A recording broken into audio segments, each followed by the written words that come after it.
Assalamu alaikum, brothers and sisters. Inshallah, a quick reminder, but a very important one.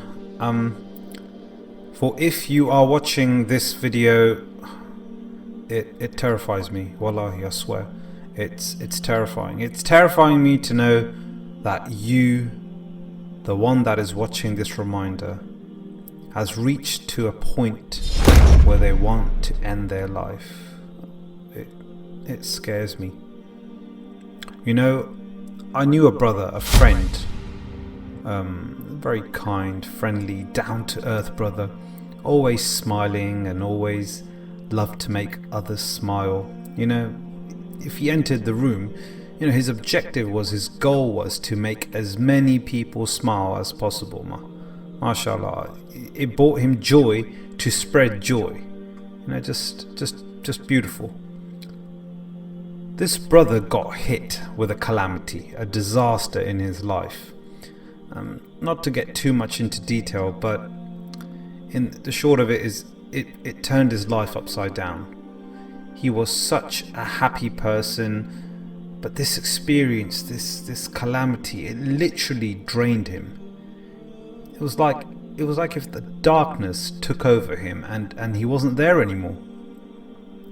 I personally watched this man deform from a happy-go-lucky person to an empty shell. He told me something terrifying. It gave me goosebumps when he told me. You know, he was in tears, but he told me this, and you know, it's one of those things I'm never going to forget. He said to me one day he went to the airport, right, to drop his parents off. They were going to go away somewhere. And some family members were there, and they asked him for a lift back home. You know, can we hitch a ride? And he said, sorry, I can't take anyone. I'll have to go somewhere else after this. I'm not going home. I'm sorry, but I can't take anyone with me. In actual fact, this wasn't the truth. He had other plans. So he was driving on the motorway, as we call here in Britain, highway, I guess you can say, you know, very high speeds. And he told me he saw trucks in the other lanes.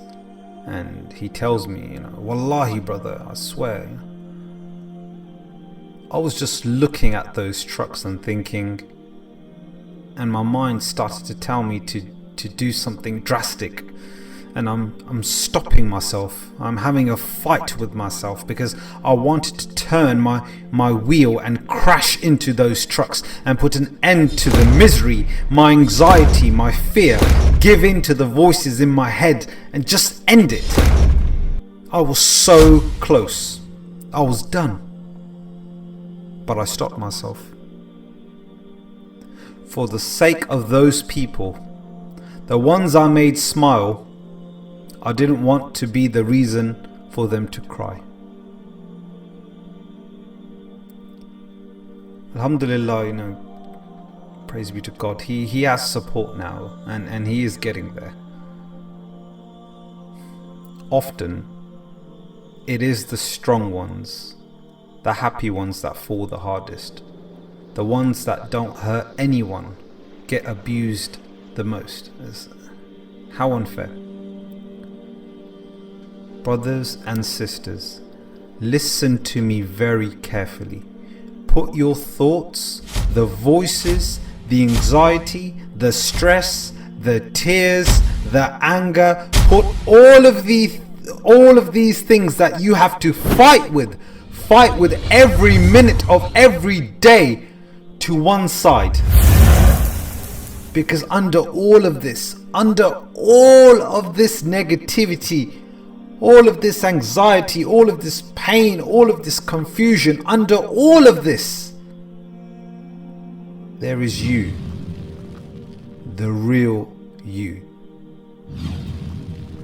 And you're suffocating. Under all of these negative feelings and thoughts, you need to fight and rescue yourself. Once you have done this, once you have grabbed a tiny part of yourself, once you have found that little part of yourself that you can relate to, a time maybe where you were happy, a time maybe where things weren't as bad, once you have found a tiny part of you that is trying to make it work, grab it and tell it these words: you will get through this. I swear by God, you will get through this. With the right support, with the right people, with the right attitude, with the right path, you can do anything. This is a promise. I ask this question often to people with suicidal thoughts. Answer this by all means. Let's play along. Here's a scenario. If I asked you right now to take off all your clothes and go to the shops, go to the store or wherever, will you do it? What if not the shops? Forget. What about a church? How about a mosque?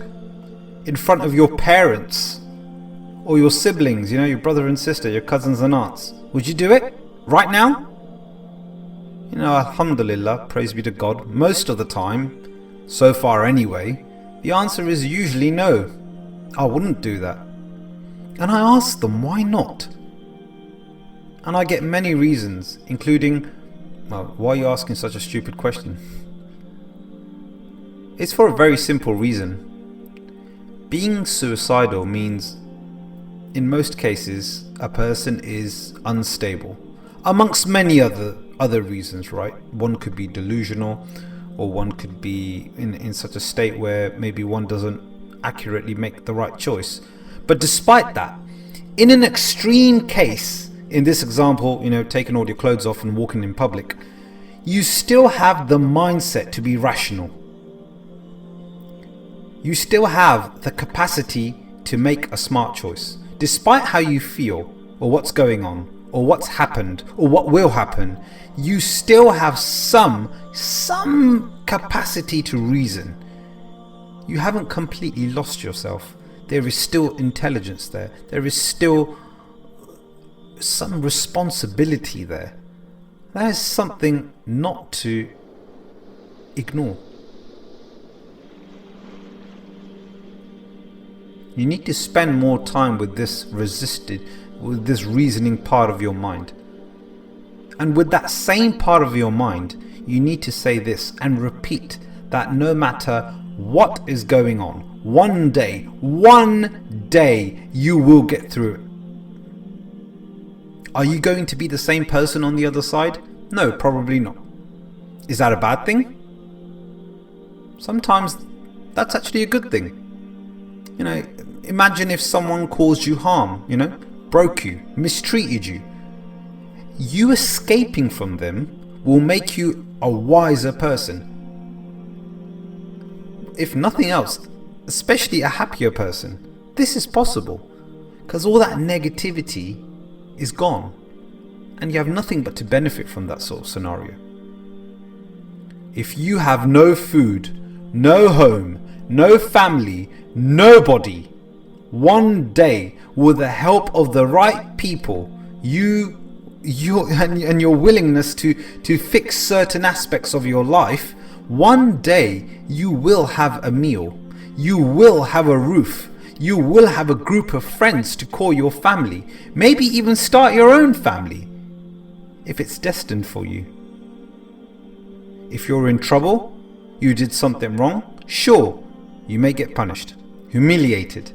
But on the other side, you would have paid your dues and you can start fresh with a lesson learned, a better person on the other side, a wiser person on the other side, a chance to reinvent yourself. The way I see it is you're practically reborn, a new start. It may not seem like it now, of course not, far from it. I don't have any reason to be alive right now. I want to end. I want to be done. Brother or sister, you're feeling like this today, but you may not tomorrow. You may not the day after that, or the day after that, or the day after that. But one day you will be at ease. fight to see that day. You got to fight. I'm a Muslim, so what does Islam teach? Islam teaches something beautiful, one being that God will never burden a soul more than what it can tolerate.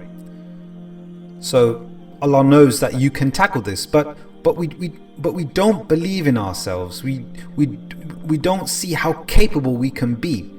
We underestimate ourselves, especially when other people or situations make us feel like we're worthless. No, this is rarely the case. You've got this.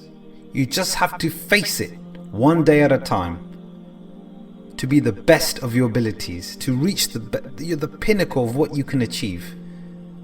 In Islam, God believes that whatever you're going through, He will not burden a soul more than what it can handle. You just got to believe in yourself. And we don't do that. Islam also teaches that God tests us with calamities and hardships to see from amongst us who are the ones that have patience and stay on the right path. Suicide is the easy way out. But who knows, if you hung on, if you hang around, if you were to fight, see this through, what you could achieve, what you can give to others. This hardship may be a means for something good to come to your life and something bad to go away. This is a journey, but we focus on the now. We judge the version of us that we are today. With all these problems, we don't look to the future. What is in store for us? The only way to find out is you've got to stick around. You've got to stick around to see it through. This is a big topic, and inshallah we will cover more videos on this. There is a second step, a second key step one should undertake to set yourself on a path to taking control of your life. On the next video we will go into more details how to start taking back control. There are a set of things that one has to do, but this is the first step. You can't jump to the next one until you've overcome these feelings, these thoughts. You gotta go through this, and you gotta reach the rational, the part of yourself that is still intact. You gotta connect with that version of yourself and reassure it. And then from there on end, there are other things one could do. This is your life, all yours. If you don't appreciate it or take care of it, nobody else will.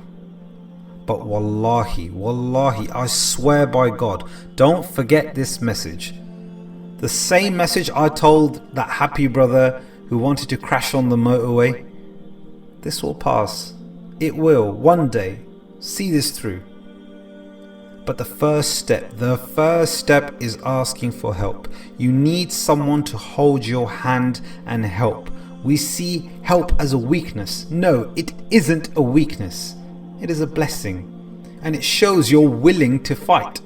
The hardest fights are the ones with ourselves. Fighting isn't a weakness. It's a blessing. And it shows strength. Remember, you will get through this. Hang in there. Watching this video was maybe your first step. Don't stop now. You're on a journey, and even though you're feeling hopeless, worthless, today, tomorrow, you may feel like you have conquered a demon, a big test that you've passed with flying colours, and you will look back and say, wow, that was a hard time, but I didn't give up on myself. Even if others did, I fought, and today I have more control. I'm feeling better, I'm happier. I promise you will get there. Will everyone? No. But do most? Most certainly. Even you. Put your gloves on and start to fight. And the greatest advice of all, if nothing else, look up at the sky at night. Look up at the sky.